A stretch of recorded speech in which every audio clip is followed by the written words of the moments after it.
I'll just show you how to delete a mobile from the Bluetooth audio system in this Transit Connect.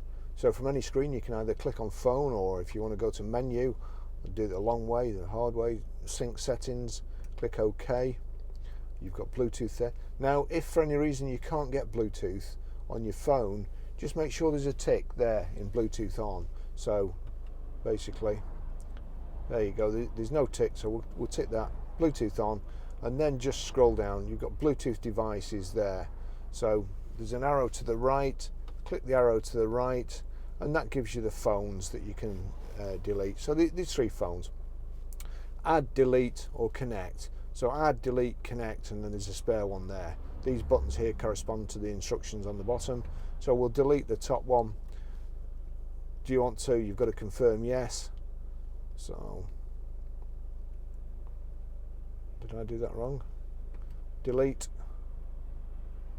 Lauren's phone, oh, it's deleted, it's just slow. So delete Barry's phone, yes, that's what I want to do. It's deleted that.